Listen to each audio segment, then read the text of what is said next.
They said she was cursed, that wherever she went, misfortune followed like her shadow. When the prince came to choose a bride, they told her she didn't belong among royalty candidates and sent her to fetch water like a common maid. The others powder their faces and practice fake smiles, dancing around the palace like peacocks trying to impress the sun. But fate, oh, that wicked comedian, had a surprise waiting for her by the river that morning. Now the full story. The rooster had not even cleared his throat to crow when Sophia was already awake, dragging her tired body across the compound like a ghost on duty. One hand held a dented bucket with no handle. The other gripped a broom that had seen better days. Her eyes were red, her stomach complained like a hungry goat, and her knees wobbled like a tired generator. But could she rest? God forbid. Rest in that house was a luxury meant for her stepmother's cat. She bent down to scrub the veranda with cold water fetched from the stream, whispering a quiet prayer only she in heaven could hear. Lord, let today pass in peace. No walla, no shouting, but peace. Peace had long packed its bags and left that house the day her mother died. Before she could squeeze the rag dry, a familiar voice pierced the silence like an evil trumpet. Sophia, you're still there. Who will wash the toilet? Who will warm the water? Abby, you're waiting for your ancestors to help you. Useless girl. Her stepmother's voice had a special talent. It could wake the dead, melt ice, and still have energy left to cause high blood pressure. Sophia jumped up, grabbed her bucket, and ran toward the backyard before the woman's slipper could locate her face. By the time the sun was crawling out from behind the hills, Sophia had already fetched 2 buckets of water from the stream, swept the entire compound, washed dishes for 6 humans and 1 fat cat, and plucked scent leaves for breakfast stew, all before her empty stomach saw even a crumb of bread. But life hadn't always been this miserable. There was a time laughter lived in that compound. When her mother, Grace, was alive, the house smelled of pepper soup, perfume, and happiness. Her laughter could chase away mosquitoes. Her voice could calm her husband, Chief Marcus. And her hands, those hands could fix anything, from torn wrappers to broken hearts. Sophia remembered her mother's arms, soft, warm, safe. But death came like a thief in the night and carried that warmth away before Sophia could open her eyes that morning. After Grace died, Chief Marcus changed completely. The man who used to whistle while bathing now sat under the mango tree every evening, staring into the air like he was watching invisible television. He stopped talking, stopped smiling, stopped living. He just chewed chewing stick and blinked at the sky as if waiting for his dead wife to text him from heaven. The villagers began to gossip because of course Nigerians will always hold a meeting over other people's sorrow. Chief is still young now. This small girl can't raise herself. He needs to marry again. Oh, before that child turns wild. And so they introduced Madame Lydia, the woman with a fake smile and sugar-coated tongue. At first, she came like an angel, brought Sophia new clothes, called her my sweetheart, even plaited her hair, and fed her rice with her own hands. Sophia's heart nearly burst with joy. She told everyone in the village, "My new mommy is better than my old mommy." Poor child. She didn't know she was rehearsing for her own heartbreak. Everything changed the day Madame Lydia gave birth to her own daughter, Naomi, a fair-skinned chubby child with cheeks like meat pie. From that day, love in that house became one-sided. First, the pet names disappeared. Then, the insults started tiptoeing in. Sophia, are you blind? Sophia, why is your leg walking before your brain? Sophia, can't you see how your sister is shining? You're just dull. Before long, the shouting turned to slaps, and the slaps became a daily devotion. Chief Marcus! He sat under his mango tree, as usual, chewing stick and pretending not to hear a thing.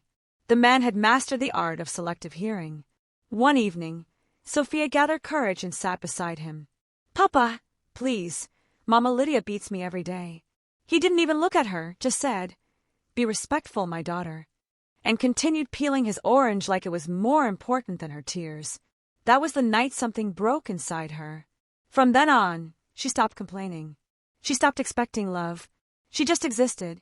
Sophia worked the work meant for 3 adults, fetching water from a faraway stream, carrying firewood 7 times a day, and washing clothes till her fingers wrinkled like old yam.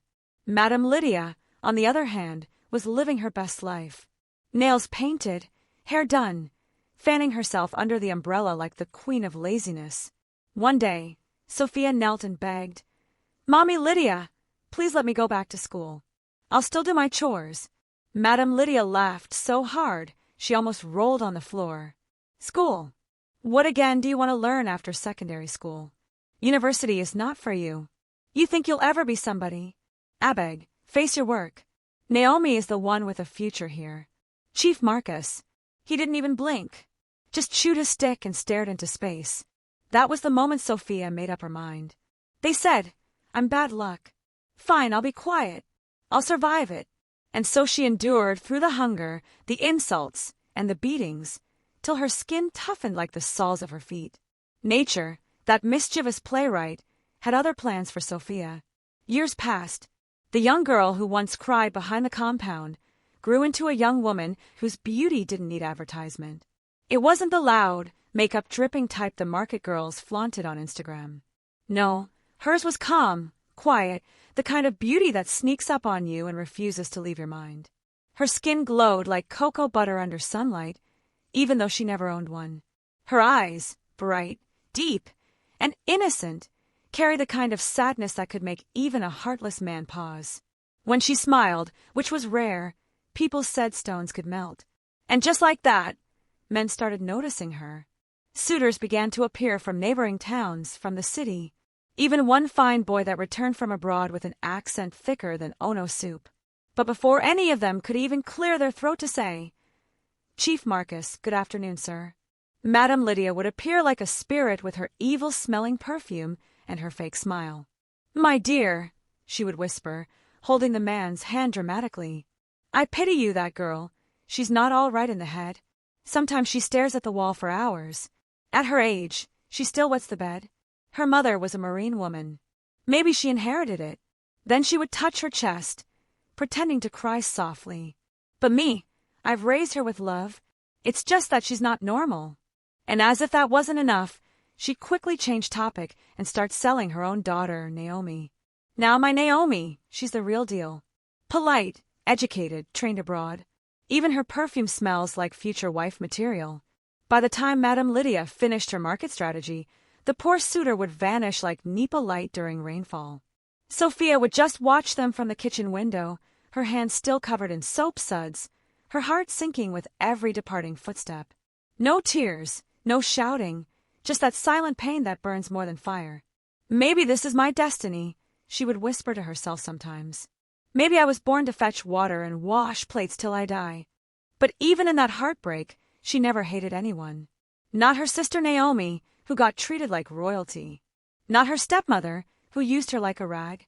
And not even her father, Chief Marcus, who behaved as if his tongue was permanently glued to silence. She just endured. Then one fateful afternoon, when the sun felt like it had personal beef with humans, the air was thick. The dust on the road danced like it was in a trance. Even goats were too tired to bleat. Sophia balanced a yellow jerry can on her head, beads of sweat rolling down her temples. Her feet were dusty. Her wrapper clung to her like second skin, and her back acted like she carried Nigeria's problems on her shoulders.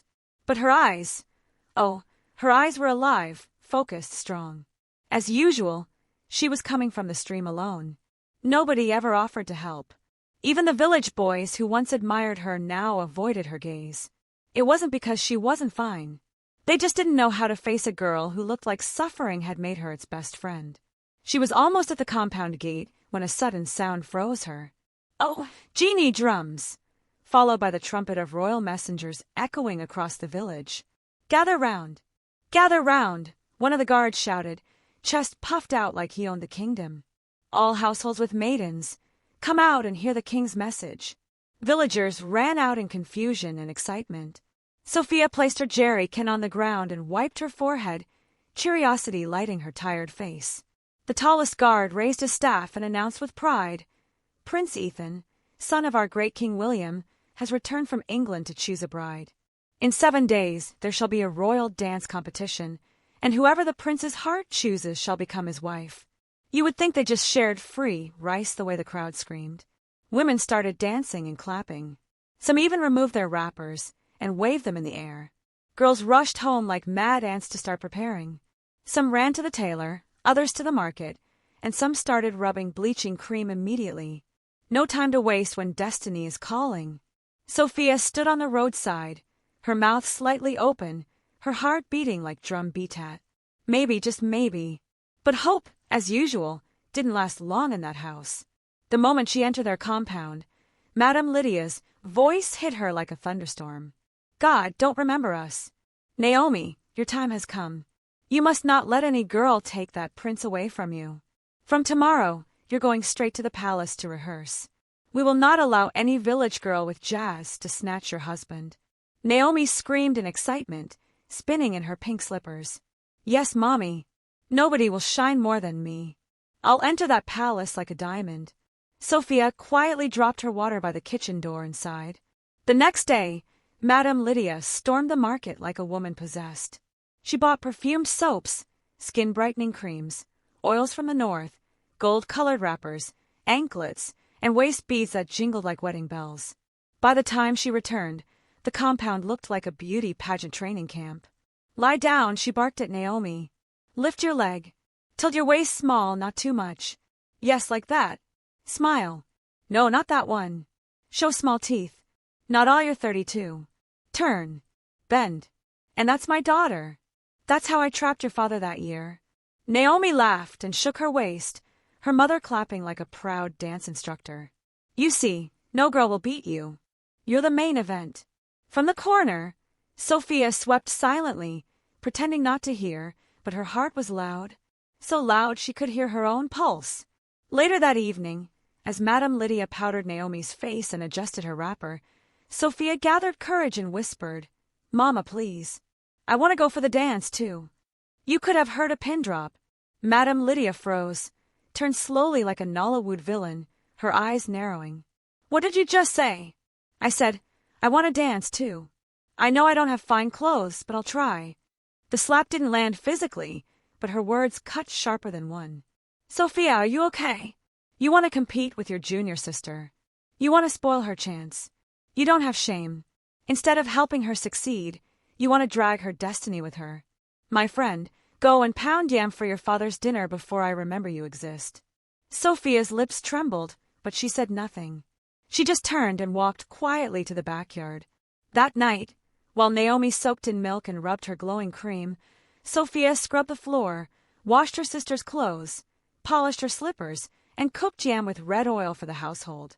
The smoke from the firewood made her eyes red, but she kept stirring the pot, whispering, Let today pass. Just let today pass. Inside, Madame Lydia was still giving her daughter last-minute advice. Naomi nodded seriously, watching herself in the mirror. Mommy, should I wear the red wrapper or the golden one? Red, my dear, her mother said proudly. Let the prince see fire and forget other girls. Even if he blinks, your beauty must burn into his brain. Meanwhile, outside in the smoke and silence, Sophia was boiling another pot of water, her eyes reflecting both the firelight and the tears she refused to shed. That morning, Sophia's legs looked like she had wrestled with the road itself. Dust covered her from head to toe. Her slippers were crying for retirement, and her cracked heels could grate coconut.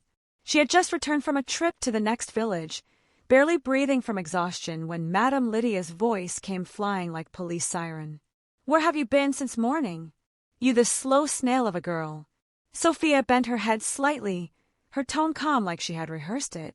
Ma, I went to get Naomi's facial soap, and the soap woman delayed. Did I send you to bring report? Go and boil hot water for Naomi's facial steam before she wakes up. Lazy bones.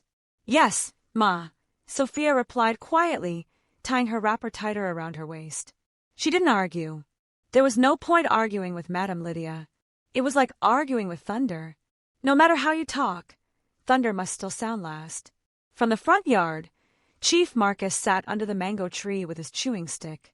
He had been sitting there since rooster time. Same position, same face, same silence. The man saw everything. He heard every insult thrown at Sophia, but he never said one word. He just chewed and watched like he was auditioning for Best Background Father of the Year. Later that evening, Sophia returned from the market carrying fresh palm oil and coconut oil. As she stepped into the compound, voices floated from the veranda. Madame Lydia was chatting with her neighbor, Mama Grace, her biggest gossip partner. I beg. Leave talk. Madame Lydia said, laughing with pride. My Naomi is the most beautiful girl in this village. That prince won't even look at another face once he sees her. As for that Sophia, she hissed dramatically, that one and bad luck in human form. Even if she dances for 1 whole year, no royal man will pick her. Mark my words. Mama Grace laughed so loud her wig almost shifted. You're saying the truth, my sister. Sophia froze at the kitchen door, the bottles in her hand, trembling slightly, but she didn't speak. She didn't cry. She just placed the oils quietly on the shelf and continued her chores. She was used to it. Pain had become part of her daily routine, like morning prayer. Days rolled in and out as the village itself was on fire with excitement. The bride selection ceremony was only 2 days away. Everywhere you turned, girls were bathing in oils like suya meat, scrubbing their bodies until they could see their own destiny shining in the mirror. Even perfume sellers had turned to mini millionaires overnight. Mothers were hustling more than their daughters, forcing them to practice walking with their necks tilted and smiles fixed like mannequins. But Madame Lydia had only one mission. Naomi must marry that prince by force or by jazz. Sophia, she screamed one morning like thunder was paying her rent. Are you still sleeping while destiny is passing our street? Go and fetch water. Fill all the drums before my daughter wakes up. The future queen cannot be managing bath water. Yes, ma, Sophia replied softly, already tying her scarf. She lifted the keg and headed to the stream, the road dry and dusty under the sun. But something felt off that day. As she walked, she noticed people were avoiding her like she was carrying bad luck in a bucket. One woman even dragged her daughter aside and hissed, Shift! Don't let her shadow touch you. Some of these girls carry village spirit. Another added, Ada, if she greets you, don't answer. You don't know where her bad luck came from. Sophia swallowed hard, stepped aside, and allowed them pass. Her chest felt heavy, but she said nothing. Silence had become her only armor. Just before she reached the stream, she saw an old woman sitting under a huge tree, bent like a question mark. A bundle of firewood rested beside her. The woman's hands trembled, her lips dry like she hadn't had water since yesterday. Sophia dropped her keg instantly and ran to her. Mama, are you okay? The woman shook her head weakly. My daughter, my strength failed me on the way. Without hesitation, Sophia ran to the stream, scooped fresh water, and brought it back. She helped the old woman drink, wiped her face with her scarf, and said, Let me help you carry your firewood, Mama. The woman's eyes widened. You want to help me? Many have passed today. Some even hissed. You were the first to stop. Sophia smiled faintly. Don't worry, Mama. I'll help you. She lifted the heavy bundle on her head without complaining and followed the woman slowly home. They reached a small, broken-down compound at the edge of the village. The yard was covered in weeds. The roof looked like it had retired. Mama, your compound is dirty, Sophia said, frowning a little. Before the old woman could reply, Sophia dropped the firewood, grabbed a broom, and started sweeping like she owned the place. She cleared the weeds, chopped the firewoods, arranged the kitchen, and lit a fire for her. The old woman stood by the wall, blinking like she had just seen a ghost of kindness. You have a good heart, my daughter, she said softly. You will go far. Sophia laughed a little, wiping sweat from her neck. Go far. From the kitchen to the backyard, maybe. The woman disappeared into her room and came back holding a folded white wrapper and a string of coral beads that glowed softly in the sunlight. My child, these were given to me by my mother, she said. I was meant to give them to my daughter, but I have none. Take them. Wear them to the royal competition. They will bring you good fortune. Sophia froze, her eyes wide. Me competition? Mama, I can't. My stepmother will never allow me. Don't reject this one, the woman said gently, pressing the beads into her palm. Sometimes blessings come wearing old clothes. Take it. Show up. Let them see what goodness looks like when it dresses up. Sophia's eyes watered slightly. She hugged the wrapper to her chest. Thank you, Mama. If you ever need anything, ask for Sophia, Chief Marcus's daughter. The old woman smiled knowingly. I know who you are, my dear, and don't worry, the gods know you too. Sophia didn't understand what that meant, but she smiled anyway. As she walked back to the stream, She kept glancing at the white bundle in her hand. For the first time in a very long while, something beautiful had entered her life, something she could call her own. She didn't know what tomorrow would bring. But that day, the orphan with cracked heels and dusty legs walked home like a queen in disguise, holding destiny wrapped in white cloth. The road home that day felt lighter for Sophia. She hummed softly, holding the white cloth that wrapped the precious beads and wrapper from the old woman. For once her steps had rhythm. Her heart had a little drum of joy beating inside it. But home, oh home, was waiting like a jealous ghost. Before she even reached the compound, Madame Lydia's voice sliced through the air like a market-a-woman's bell. "Where have you been, you this wandering spirit? We've been waiting for water since morning." Sophia dropped her gaze respectfully. "Ma, I saw one old mama on the road. She fell while carrying firewood, so I helped her get home." Lydia hissed loud enough to chase birds from the roof. "So now you're helping old women, while we're roasting like yam inside this house without water. You've turned into village Mother Thesa Abbey." "Nonsense." Sophia blinked fast, her lips trembling. "She gave me this ma wrapper and beads." Lydia's eyes instantly caught the shimmer. For a brief second, her face softened, but only because greed flashed across it like lightning. Then she composed herself. "Go and keep it safe, and go pound yam for your father before he starts shouting. You think this house runs on your charity?" "Yes, ma'am," Sophia whispered. She carried the wrapper and beads gently, placed them inside her late mother's old wooden box, and locked it carefully. As she pounded yam, she hummed quietly, pretending not to notice Lydia's suspicious eyes following her every move. That night, when the house went dead silent, and the crickets began their usual useless choir, Madame Lydia tiptoed into Sophia's room. Her wrapper whispered with each step. She moved like a cat trained by village witches. She opened the old box slowly, her wrinkled hands trembling, not with guilt, but excitement. The moment the wrapper and coral beads glowed under the moonlight, she smiled wickedly. "Perfect for my Naomi," she murmured. "Why waste good things on a hopeless girl?"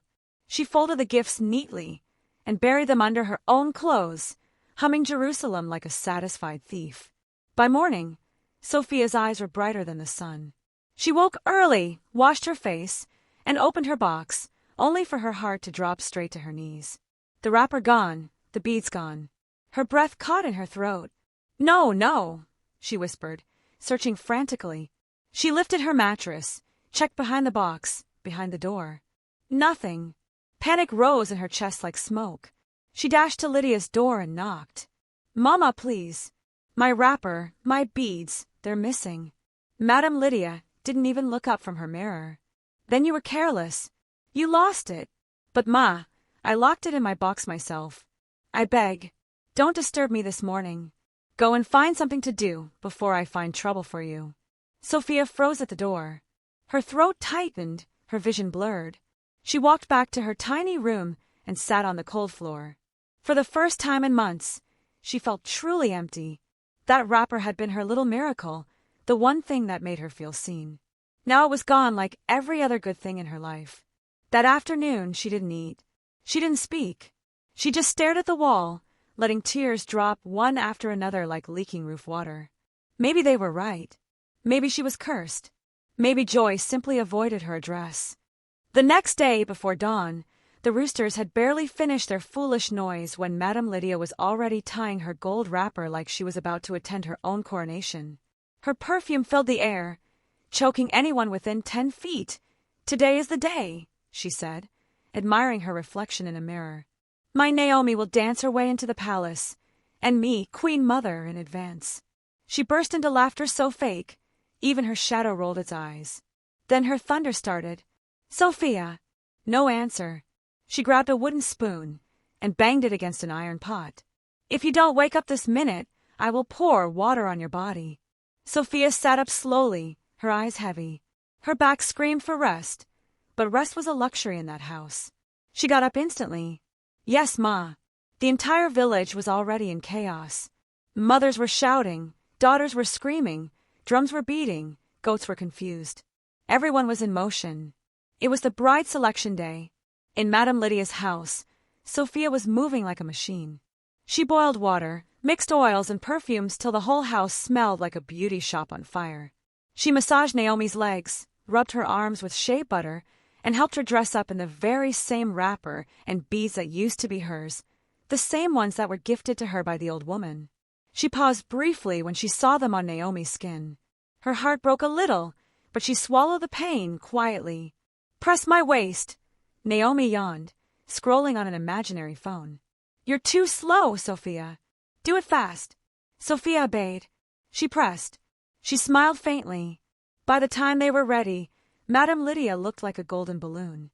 Loud, shiny, and ready to burst. She turned to Sophia. "Make sure you clean this house before we come back. The water drums are empty. Fill them. Wash all plates. Sweep everywhere. If I return and see one speck of dust, you'll sleep outside." "Yes, Ma," Sophia said softly. Then, mustering small courage, she asked, "Please, Ma, since I'm not allowed to dance, can I at least go and watch?" Madame Lydia turned sharply like she had been insulted. "Watch what? So you can embarrass me with your village face? Sit down there and behave. Don't make me slap your destiny back to the bush." Sophia lowered her gaze. "Yes, Ma." The moment they left, the compound felt emptier than usual. Even the chickens kept quiet, sensing her sadness. She carried her keg and started walking toward the stream, the sun just beginning to rise. The road was silent. Even the wind had gone on break. Only her footsteps whispered against the dry path. As she reached the stream, she bent down to fetch water, moving slowly, tiredly. That was when she heard it. Soft footsteps behind her. She turned. A young man was walking toward the stream. He wore a plain white shirt, sleeves rolled to his elbows, brown trousers dusted with travel. He didn't look rich or proud, just calm. His smile was warm, almost familiar. "Good afternoon," he greeted politely. Sophia flinched slightly, surprised. "Good afternoon, sir." "Please," he said, "can I get a little water to drink?" Without hesitation, she dipped her bowl into the cleanest part of the stream and offered it. He drank, sighed deeply, and smiled again. "Thank you." "You're welcome, sir." "You're not like the others," he said, rinsing his hands. "Everywhere I go, people look at me like I'm a ghost." She chuckled softly. "You're new here. That's how villagers behave when they smell outsider." He smiled, amused. "You're right. I'm from the city. I came for the bride selection ceremony." "Oh, you better hurry," she said, laughing faintly. "They'll soon start dancing," he shrugged. "They can start without me." She frowned. "Why? Isn't that why you came?" He looked straight into her eyes. "Because I've already found something more interesting than a dance." She blinked. "And," he smiled mischievously, "you." She laughed awkwardly. "Please don't tease me. Me that people call bad luck." His expression softened. "Who told you that?" She sighed. "Everybody. My stepmother. Some villagers. They say I'm cursed. That I belong to the kitchen, not the palace." He tilted his head. "And what do you believe?" She gave a sad smile. "I believe my place is fetching water and sweeping floors." The man stared at her like he couldn't believe his ears. "If the prince doesn't pick you, he must be blind," he said quietly. She laughed again, a sound half joy, half disbelief. "The prince won't even look at me, but I hope he picks my sister Naomi. She deserves it." His gaze lingered on her face, on the gentle strength beneath her tired eyes. He reached for her keg. "Let me help you carry it." She blinked, confused. "No, sir, please. Handsome men like you don't carry water, and beautiful women like you shouldn't be stressed either," he replied with a grin. They argued playfully until he won. Together, they fetched water 5 times, laughing and talking like old friends. He told her about the city, about pizza, cinemas, and roads that shine at night. She listened with wide eyes, her smile glowing brighter than the sun. "I wish I could see the city one day," she said drearily. "The city is tough, Sophia," he replied. "Tougher than pounding yam at midnight." She giggled. "Ah, then I'm already trained." He laughed, too.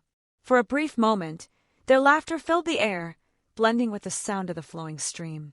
When they got home, he surprised her again by grabbing a broom. She nearly fell from shock. "Wait, what are you doing?" "Helping you clean," he said confidently. She burst into laughter. No, you can't sweep with straight legs. Bend small." He tried. He failed. They both laughed until tears rolled down her face.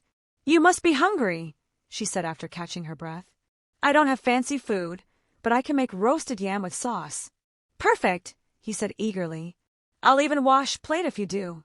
She roasted yam, made pepper sauce, and they ate together on a mat outside. He licked his fingers like a satisfied child. She giggled shyly, but then a dog barked in the distance. Her smile vanished.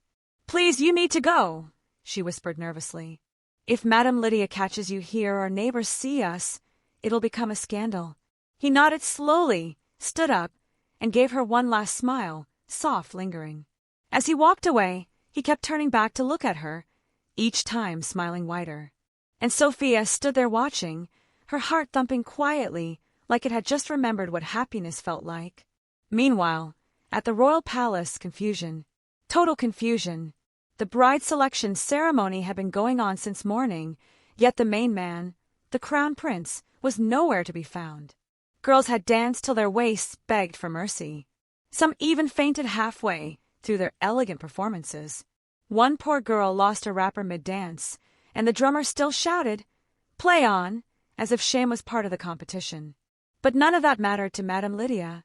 Her daughter, Naomi, was shining like the Lego sun at high noon.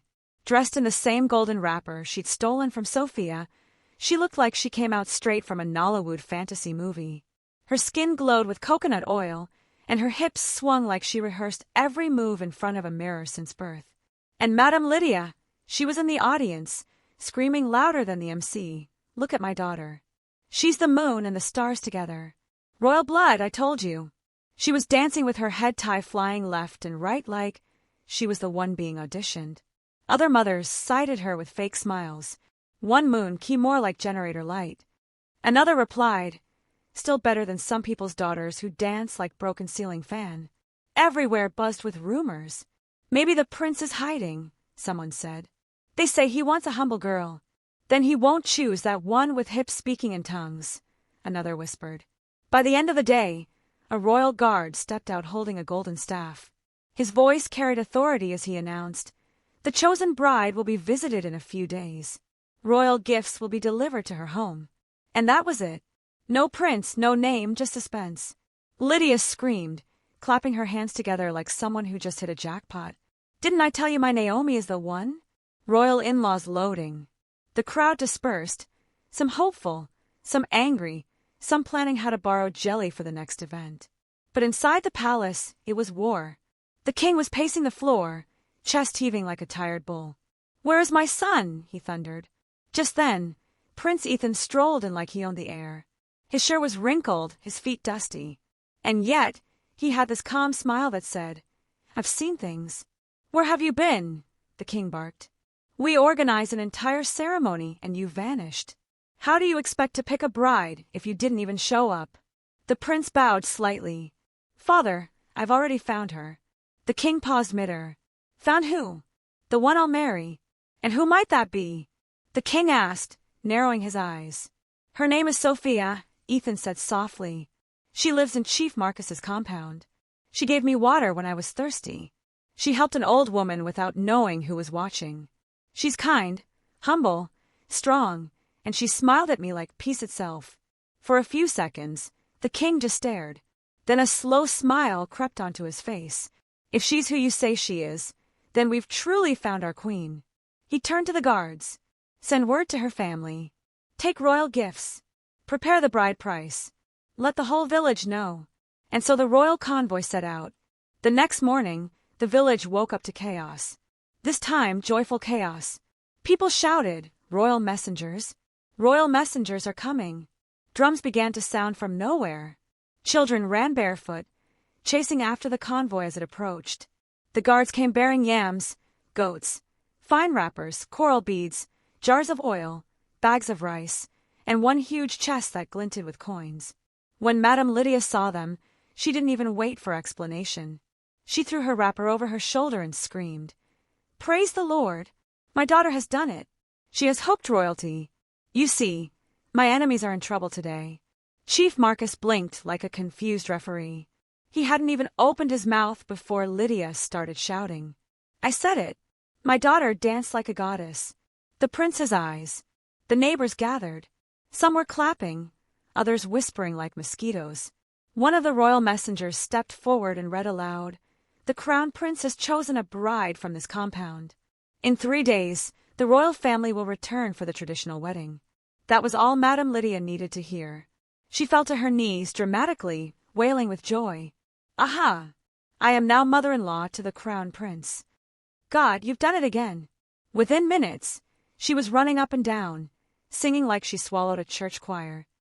"My daughter is going to the palace. My enemies, gather and watch." The villagers cheered, though some couldn't hide their jealousy. One woman whispered. If money were food, that woman would have eaten the whole village by now. While Lydia and Naomi were celebrating like they had already relocated to Buckingham Palace, Sophia was dying in silence. She worked from sunrise till moonrise, fetching water, washing plates, pounding yam, carrying firewood. Everything was dumped on her head. Her palms bled. Her eyes were red. Yet she kept moving. Because if she dared rest, Lydia's voice would slice through her like a sharp cutlass. "Lazy girl. You think we're training you for marriage? Move before I move you." Naomi, on the other hand, was being treated like fragile glass. She sat under shade while Sophia cooked for her, fanned her, and even washed her feet. Lydia was always beside her, saying, "My queen, don't stress yourself. Real royalty doesn't fetch water. Let the servants handle it." Servants. That's what they called Sophia. Now, finally, the big day arrived. The compound looked like a carnival ground. Canopies lined up, decorations glittered, smoke from cooking fires filled the air. The smell of jollof rice and pepper soup danced through the breeze. Chief Marcus was pacing around, smiling like a man who just won a lottery he didn't buy. Lydia was shouting commands like an army general. "Make sure the goat meat is soft. Arrange the chairs. Who put this ugly flower here? Remove it before I remove your head." Naomi sat pretty, eating chin-chin while others worked. And Sophia, she was wiping down plastic chairs, her sweat dripping into the dust. When she looked into the shiny surface of one chair, she saw her own reflection, tired, dusty, but still quietly beautiful. Just when she thought she could finally rest, Lydia's voice tore through the air again. "Sophia, go and fetch firewood. The caterers are running low." Sophia froze. "Ma, we still have enough firewood for the whole day. Please, I'm tired." Lydia's eyes narrowed dangerously. "You dare talk back? You know what will happen if you disobey me." Sophia swallowed her words. She dropped her rag, picked up her basket, and began the long, lonely walk toward the forest, while behind her, drums began to roll and laughter filled the air. A wedding feast was happening in her father's compound, but it wasn't hers. She walked past her father's compound that morning, balancing the basket on her head like she was carrying the whole world. Her legs were trembling, her palms raw from work. But she kept walking. She didn't want to look, but her eyes betrayed her. There was Chief Marcus, her father, standing proudly in front of the house like a brand-new landlord who just inherited an estate. His AG shimmered in the sun, royal beads heavy on his neck. He was smiling like someone who finally won Father of the Year. Even though everyone in the village knew he couldn't raise a broom for his daughter, talk less of raising her. Sophia's chest ached, but she said nothing. She adjusted her basket, tied her wrapper tighter, and kept walking toward the forest. Meanwhile, back in the village, preparations were in full swing. Drummers were warming up their talking drums. Children were scattering like excited chickens, and women were dusting off their finest wrappers. The long-awaited royal convoy had been sighted. The entire village lined the streets like a movie premiere. The royal guards arrived first, dressed in shimmering red and gold. Behind them came palace maids carrying golden trays filled with gifts. The drummers' beats were so sweet, even the oldest grandmothers began shaking waists they didn't know still worked. Then the crowd went wild as Prince Ethan stepped out, tall, handsome, and shining like he swallowed sunlight for breakfast. He had that quiet charm that made girls sigh and mothers whisper prayers. Today was the big day. The royal family had come to make it official. The king and queen were seated under the royal canopy, their faces glowing with pride. Chief Marcus was practically floating. Madame Lydia's smile stretched from ear to ear, her jelly tall enough to catch a network signal. And Naomi, Oh, Naomi was glimmering. The bride. She wore layers of rich wrappers and heavy coral beads that looked like she raided a treasure chest. A sacred veil covered her face, and her mother kept fanning her dramatically, whispering, "My queen, don't forget to smile softly when he lifts the veil. Smile like money." The drummer switched to a royal rhythm. The air smelled of roasted goat meat and palm wine. It was perfect until it wasn't. Prince Ethan stood. His expression was calm, serious, unreadable. He took a few steps toward Naomi and with steady hands lifted the veil, then silence. Pure, holy, awkward silence. The prince blinked once, twice, then frowned. "What is this?" he asked, his voice slicing through the music. "Who is this?" People exchanged confused glances. Madame Lydia jumped forward, clutching her chest dramatically. "My prince, that is your bride, my precious daughter, the same one you chose at the royal ceremony. You even sent the bride price list, my lord." Prince Ethan shook his head slowly. His voice was calm but firm. "No, this is not my bride." The crowd gasped. "This is not the woman who gave me water when I was thirsty. Not the woman who helped a stranger without knowing I was a prince. The woman I want is Sophia." You could almost hear the collective awe from the villagers echo through the sky. Even the drummers froze mid-beat. Chief Marcus's mouth felt open like someone unplugged his voice. Madame Lydia staggered backward as if thunder had slapped her wig off. Naomi, the bride, looked like a mannequin that just malfunctioned. The king rose, clearing his throat. "My son told me about Sophia, the girl from this compound." It seems there was confusion in the message. "Guards, go and bring Sophia, the future queen of this land." Everywhere went silent. You could hear someone's heart beating 3 compounds away. The royal guards mounted their horses and rode off toward the forest. Far inside the woods, Sophia was busy gathering firewood, her wrapper dusty, her hands trembling from exhaustion. Suddenly, she heard hooves pounding the ground. Before she could move, a voice shouted, "There she is." Startled, she dropped her bundle. Who are you people?" One of the guards dismounted, bowing slightly. "We are from the palace. The king, queen, and prince are waiting for you."